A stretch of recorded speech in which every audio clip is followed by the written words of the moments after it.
Now, Tommy Gilbert was making headlines the last few days. A potential injury got floated because he's coming back from a long layoff. Is it an ACL? Yes, he did the ACL at the start of last year. Can we get that audio up, please, Tourist? I want to have a listen to it, and then we'll talk about the injury history of Tommy Gilbert. Yep, definitely. I'm all on track. Obviously, have a few days off now, but hopefully get a few minutes in the last trial, and then good to go this year. Yeah, it's refreshing. It's obviously refreshing to start to do football again and try and put this behind me as much as I can. And obviously, I'm just really grateful it's finally coming to an end, and I can look forward to playing some football again, and I'm really excited for that opportunity. Okay, so not injured. Nice. Okay, good. That's good. I've got a huge rap on Tommy Gilbert. Massive. I remember I was watching the Origin game in 2023 where he busted his shoulder. Yeah. So he missed. It would have been either game 2 or game 3 of playing for Queensland. And I seen him bust his shoulder at the stadium, and he carried it for an extra 5 or 10 minutes. I think he might have even got to halftime, and then he just had to succumb to the injury. He ends up missing the back end of the season with that injury, and then he has a mishap and does his ACL at the start of 2024. He's going to be huge for the Dolphins because of the obviously Wayne moving on, but also Jesse Bromwich, the leadership with Jesse moving on. They've got Daniel Saifiti, who they signed on a 3-year deal. But Tom Gilbert, I pegged him for not only to continue his Origin career in 2024, but I had him being a contender for the Aussie team at the back end of the season. I've got a huge rap on him. He's a versatile. Started off on the edge, moved into the middle. I think he's probably going to be a middle now, especially after a couple of injuries. You slowed down a little bit, so he'll probably end up in the middle and stiffen up the middle now with Jesse and have that work rate. So, and like I said, going back to the Wayne situation, big season, and Tommy Flegler as well.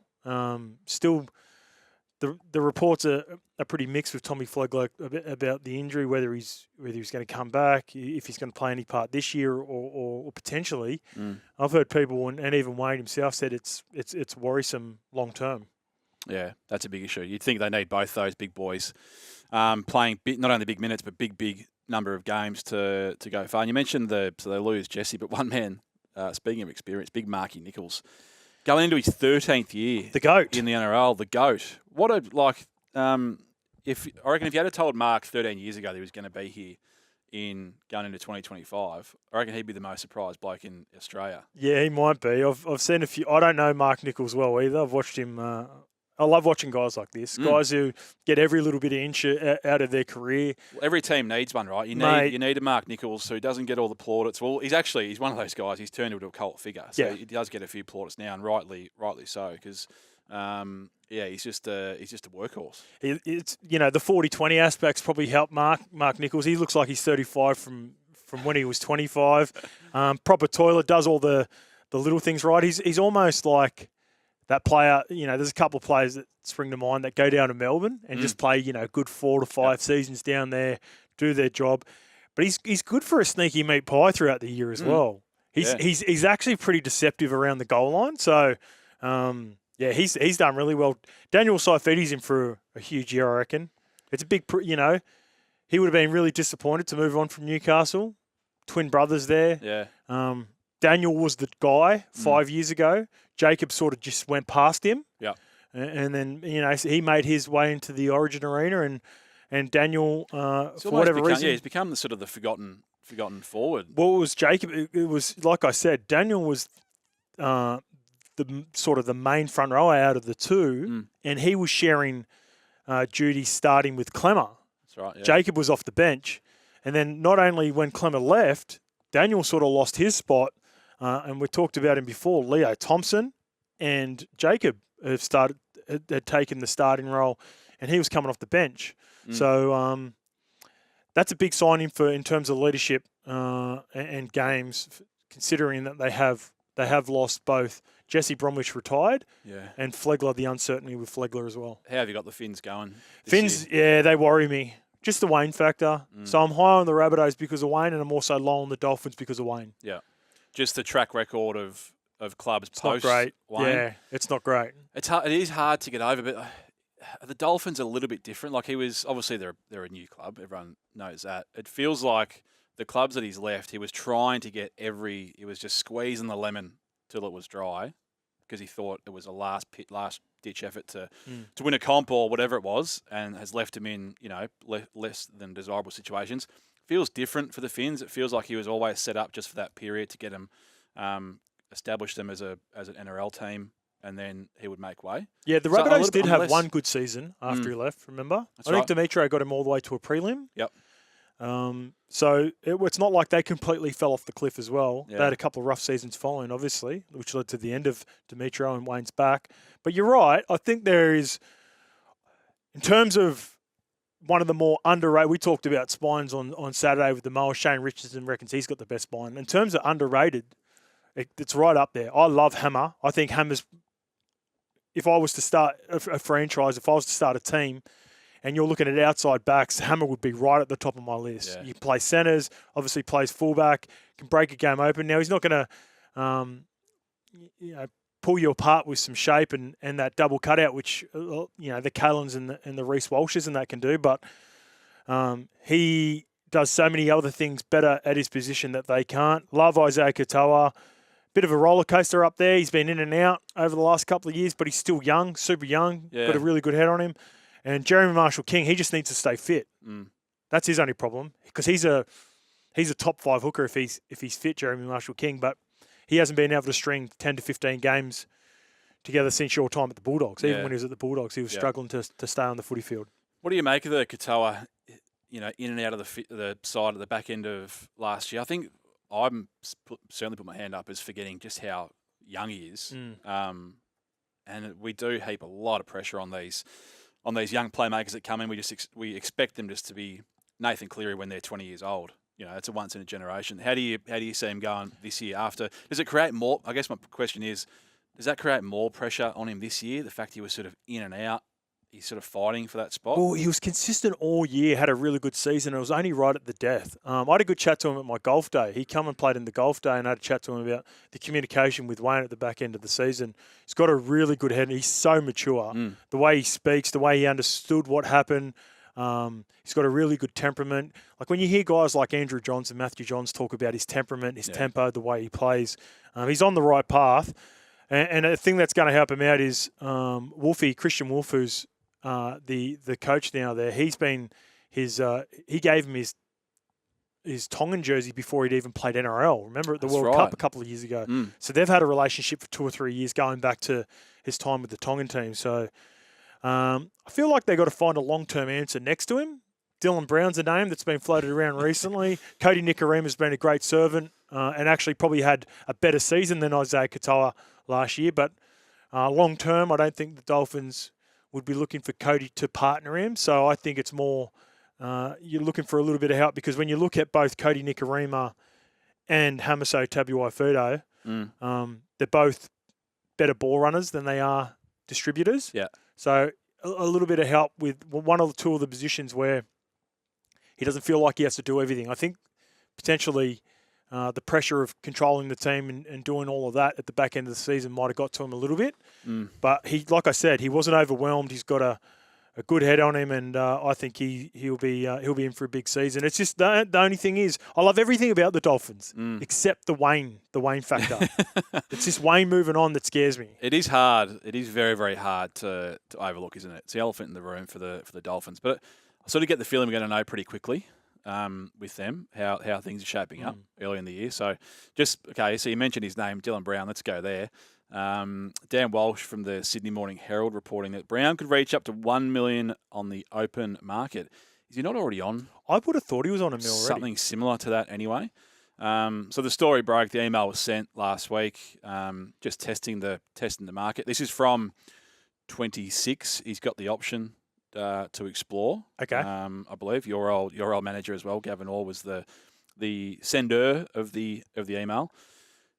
I think we both said on Saturday, because we spoke about this as well, we both don't see him leaving the Parramatta Eels. They'd have to be crazy to let him go. But if he was, who's the number one suitor? Is it the Finns? Yeah, we went through a number of teams today, actually, with Mason. I ended up finding out about the clause. So it's a magic round clause as well, round 10, similar to what Fafita was. How many clauses is he? How thick's his contract? One of the Titans players had a magic round clause as well. Fafita or Tino, one of them had up until round 10. If what? If they're going no good up until magic round? Yeah, it was a wait and see. Like these clauses are crazy that these players are managing to get, but it all comes back to leverage. And if you're a star player in a key position, then you've got all the leverage when it comes to negotiating. Otherwise, the clubs, unfortunately, rather than having the clause, end up just seeing you go and play with someone else. Any clauses in the scope contracts back in the day? Yeah, mate, I was just happy to get a contract, let alone trying to push and try to get any clauses getting in there. That all the clauses were in their favour. Trust me.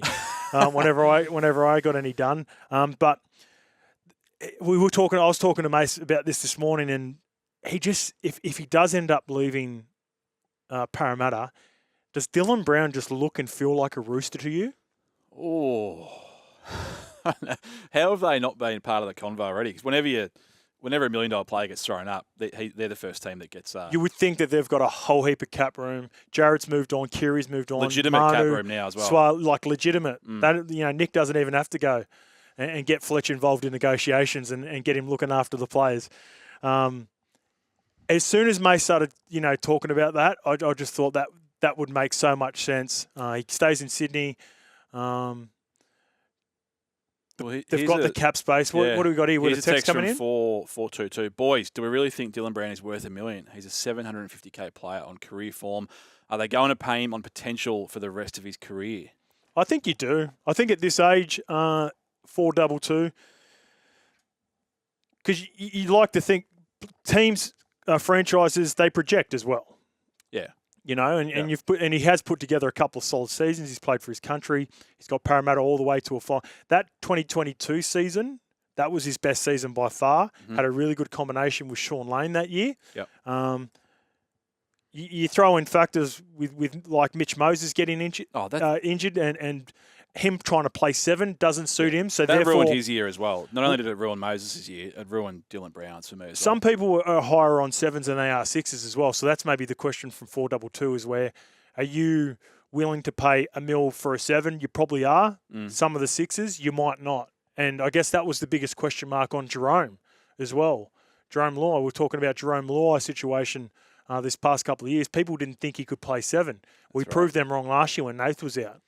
And that comes with time and experience as well. So, yeah, I'd pay $1 million for Dylan. I think half the teams in the competition would and would be doing it in a heartbeat if he does become available from Parramatta. Breakfast with Coz and Heels kicked off up there in Queensland, SENQ, this morning. Corey Parker, he's had a few things to say, and we're speaking about the potential of Dylan Brown being a Rooster. Coz, he had some very interesting comments about the Chooks this year. Okay.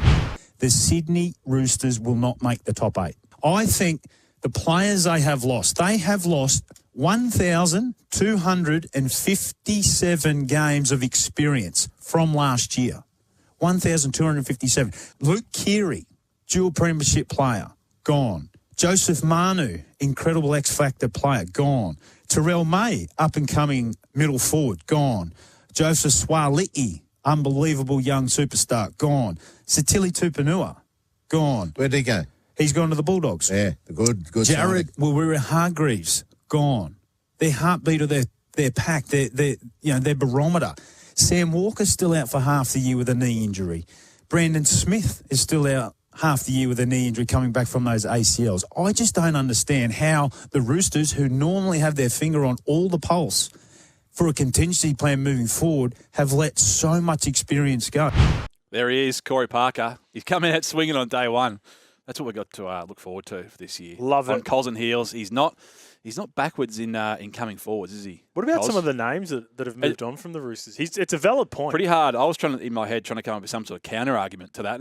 I've got nothing. I've gone away from the Roosters. I was sort of ripping into the Roosters the last couple of years, just not living up to expectations because of the roster that they had. Yeah. And he threw out some big names there, but he's not wrong. He's not wrong. It's gonna. I love these sort of opportunities even more so for guys like Trent Robinson, for guys like James Tedesco. Yeah. Because when it's dangerous. They're a strong club. They're a strong culture. They've been well run. It's an opportunity for them to prove a lot of people wrong, like Corey Parker, and they'll hear all these things now. For sure. Because when some of the names that he throws out there and the experience that have moved on, valid point. So, what's the market like for them? Would they be about a 50-50 split either way to make question. it and miss? We'll have to look. I don't have it on me, but it's a very good question. I think they're favourites to miss. It's hard to. It really is hard to ignore. Those names that he threw out, but beware Trent Robinson. Yeah, the one thing he's right about is recently they haven't been able to secure some of the bigger names. They've had people, the most notable one is the David Fifita backflip. Yep. Which doesn't happen to the Roosters, doesn't happen to Nick. There were reports around players that were still contracted, and everyone was assuming some big name is going to be announced once they lost Keary. That hasn't happened yet. So I always wonder what's happening behind the scenes there at the Roosters, and why haven't the Roosters been able to, I guess, pull off some of those star signings like they do on most years, especially because Robbo goes through a bit of a cycle. He's gone through a cycle in a couple of times. If you go back to the 13 grand final, Michael Jennings, Jimmy Maloney, Sonny Bill. Then a couple of years later, once they got in a bit of a rut, he got him back out of it with Cooper Cronk. That was a huge signing. Then they were able to win a couple there. Luke Keary a little bit, after that, just before that, which led to the premiership. So I'm wondering when the next Trent Robinson cycle is. Text from 158. Hey boys, what's all this Ronaldo Mulitalo being shopped to the Broncos chat? Well, Travis Mayne and Michael Carianis have revealed that the Sharkies player has been shopped to the Broncos for beyond 25, so starting from 26. First, I'd heard of it. Yeah, I seen this reported yesterday. I think this is purely a number problem right now. They've obviously Nico's on decent money. They've brought in Adam Fanua-Blake. They re-upped Trindle. Yep. Obviously had to let go of Atkinson, and Ronaldo Mulitalo has turned into a bit of a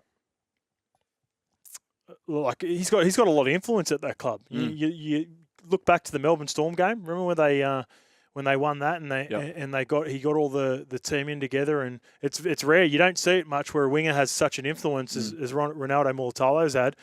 I think because there was zero chat about it leading into it, because a lot of people probably would have assumed that Ronaldo was going to get done. Yeah. And re-sign at the Sharks. It's now been 3 months post November 1. Still no deal done for 2026. So I think it's purely a numbers problem. It's a numbers game, Scope.